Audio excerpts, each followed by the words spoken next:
I'm your host, Carolyn Solo, LCSW, EMDR therapist, and mom of 3 daughters. Thank you for joining me. Hello, everybody, and welcome to episode 124 of the Future Template Parent Podcast. I am your host, Dr. Carolyn Solo, PhD, LICSW, EMDR therapist, consultant, mom of 3 daughters, podcast host, blah, blah, blah. Today's topic, I am just a little philosophical. I'm kind of pondering it as I sip my mint tea. It's snowing here in Vermont already. The ski mountain is supposed to open in a few weeks, so it's feeling wintry. I'm feeling introspective. So this is something I've been pondering lately, as I've been getting email after email in my inbox, as I'm sure you all are too, advertising new trainings, new CE opportunities, all these different ways to advance my EMDR skills. I just feel like I'm getting an uptick in those, or maybe it feels that way to me. But maybe it's that Black Friday sale warm up is already starting.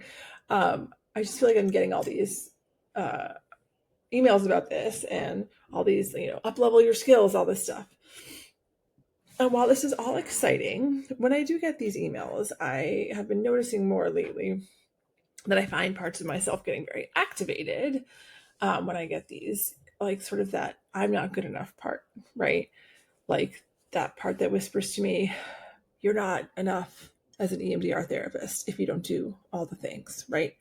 If you don't learn every new skill, if you can't offer literally anything that's out there to your potential clients, if you're not being the absolute best you can be as an EMDR therapist, whatever that means, then you're not enough. You're not worthy, right?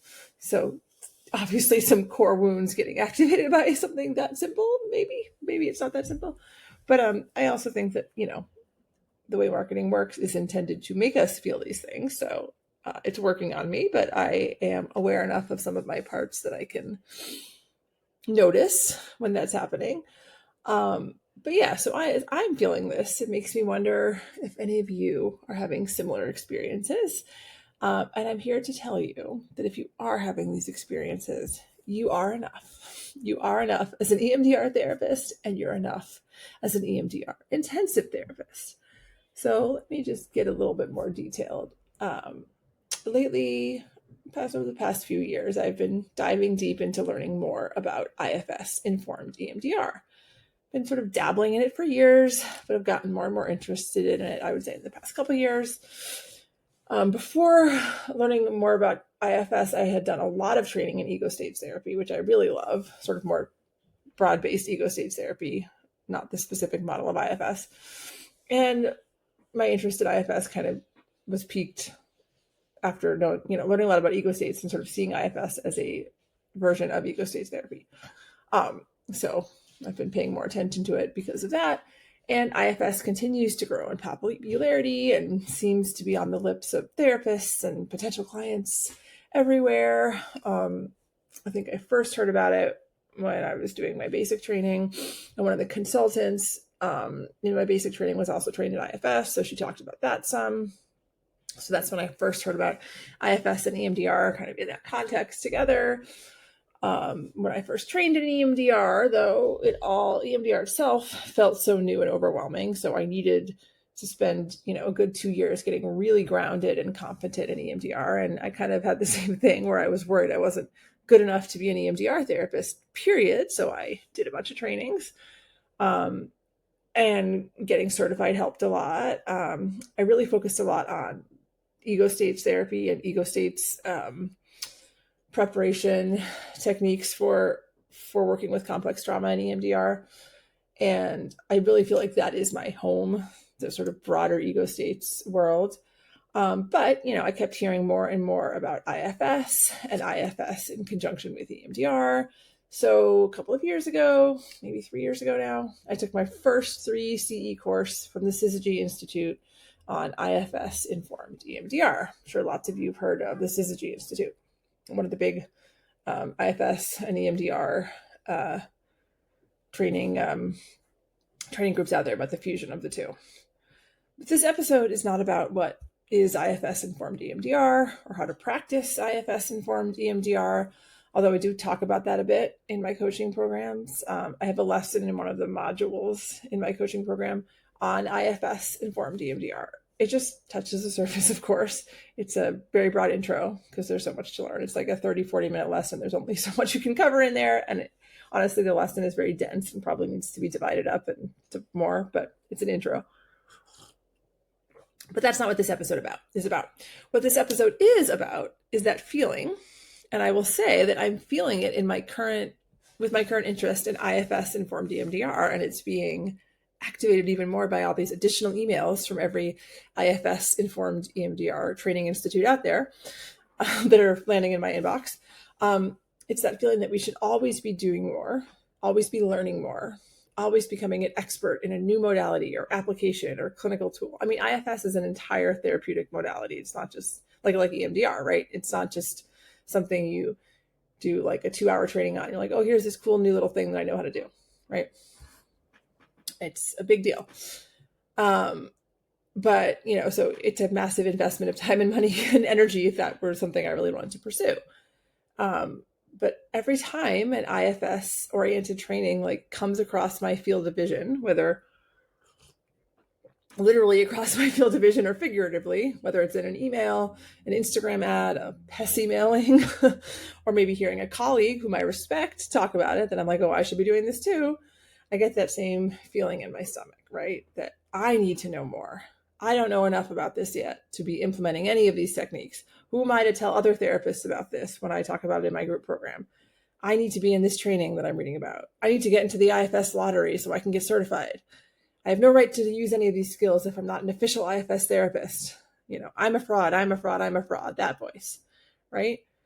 And I guess it's not enough to be, quote, just, an EMDR therapist, right? Like it's almost, the marketing for these trainings can almost feel that way, right? Like, no, being trained in EMDR is not enough. It's not enough. You're not enough, right? It's irresponsible if you don't do this. It almost feels that way.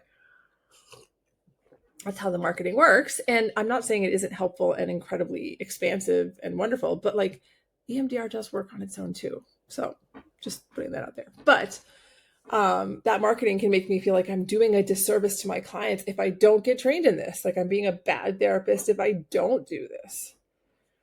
And hey, maybe I will get more training in IFS or ketamine-assisted psychotherapy or brain spotting or deep brain reorienting or whatever, but that's not the point.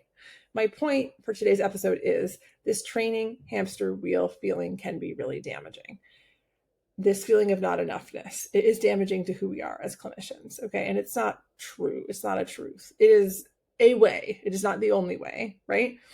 I share this story sort of this experience I'm having right now because I bet it resonates with you, whether it's IFS or CAP or getting peri-CAP ketamine-assisted psychotherapy or getting perinatal mental health certified or getting more training and working with OCD or couples or play or et cetera, Sandre. Whatever it is that you find yourself lingering over in your inbox, wondering, am I enough? Do my intensives offer enough if I don't have all these bright, shiny objects too, right? So if this is resonating with you, I just want to say, yes, you are enough, okay? You know enough to be an excellent EMDR intensives therapist, wherever you are at right now. These emails that you're getting about the trainings you should be taking, these should not stop you from offering intensives, okay?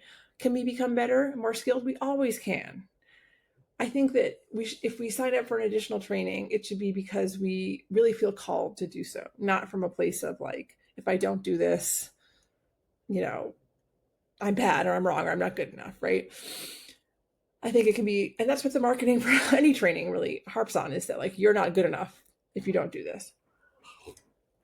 But what does it take to be a, quote, good enough? Let's use that, a good enough therapist, right? Just like a good enough parent. It takes attunement. It takes being human with the person in front of you. It takes knowing the EMDR protocol and being faithful to it. It takes caring and showing up and knowing how to engage in repair when there's rupture in a session. All these traditionally taught therapist skills that you get in any program that you continue to build and strengthen every single day, all that stuff is enough, okay? I I think it's when we get pulled into this, like, I really feels like a hamster wheel, the training hamster wheel, the training industrial complex, whatever you want to call it. It is taking us out of ourselves. It's taking us away from, to use an IFS term, we're kind of like, we're getting, like, it's our parts that are getting activated. We're not coming at this from a place of self energy when we make this decision about this training, right? I think that we don't have to spend thousands of dollars and thousands of hours to be a good enough EMDR therapist. Remember that your clients don't know all these things, all these trainings that you could be taking and offering and stuff. You know, you showing up, being really grounded in the EMDR protocol and having a good case conceptualization is going to take you a really long way with an intensive client, no matter what else you might think you need to learn or have or offer. So I just want to remind all of you that you're doing enough. You're already doing enough. And like, when we get really caught up in this race to the training race to the top or to the bottom or whatever, it takes us out of what really matters as a therapist, which is showing up as a human being, which is, you know, conceptualizing our clients through the AIP model, through the AIP lens. It's, you know, really being present with them and accompanying them on this intensive journey. Those are the things that actually matter. Can we become more skilled, better? Yeah, and I think we all always want to, and we'll continue to do so. But I don't want these fears, these feelings of not enoughness to keep you from offering the amazing healing that you already are capable of offering. And ground yourself in the outcomes that you have gotten with clients already, right? That are amazing, that keep them coming back. I'm not saying we always are going to be building our skills, you know, but I think it can be disabling when we get caught in this, you know, loop of, I should be doing more. I need to be learning more. I need more skills. I need more of this. I need more of that. You are enough.